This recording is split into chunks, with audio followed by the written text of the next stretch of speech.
Sa Malabon naman, hindi bababa sa 5 milyong pisong halaga ng ari-arian ang natupok sa sunog sa tindahan ng mga sapatos. Narito ang report ni Oscar Oida. Pasado alas 12 ng hating gabi nang mapasugod sa Barangay Concepcion sa Malabon ang hindi bababa sa 15 truck ng bumbero. Ito yung makaraang agad na maitaas sa ikatlong alarma. Ang hudyat ng sunog na noy lumalamon sa isang tindahan ng mga sapatos sa lugar. Palibas ay makapal ang mga pader. Di agad maaninag ng mga bumbero ang apoy. Pero ang maiitim at makakapal na usok na lumalabas sa mga bintana nito, indikasyon naman noon na di basta-basta ang sunog sa loob. Ilang saglit pa, nagpakita ng nangangalit na apoy. Hindi naman nagpasindak ang mga bumbero. Makalipas ang mahigit 4 na oras, ganap na naapula ang sunog.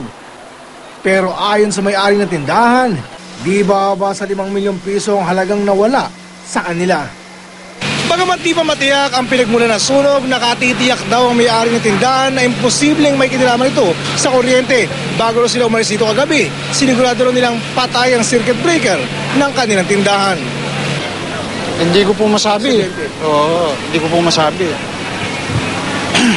Yun po. So, tansyan niyo po sa kalkulasyon mo, kano po nawala sa inyo dito? Ay, malaki po yan kasi po itong linggo po nito, 2 beses po kaming nagkaroon ng delivery. So, tansyan niyo po? So, siguro po itong laman ng tindahan namin, kumulang na siguro nasa 5 milyon po.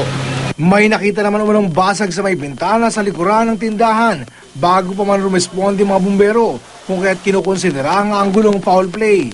Ayon naman sa mga bumbero, maaaring tinatawag na spontaneous combustion na nangyari na may kinalaman umano sa matinding init at mga combustible materials sa loob ng tindahan. Maaari yun, sa sobrang init at lalo sa dami po ng stock doon sa taas. Maaari pong mag-create ng apoy yun, sobrang self-combustion, maaari magkaroon ng sunog. Yung mga combustible na mga gamit, baka meron? Maaari yun, puro combustible po, puro mga goma, plastic. Ito ang unang balita sa Malabon. Oscar Oida, reporting.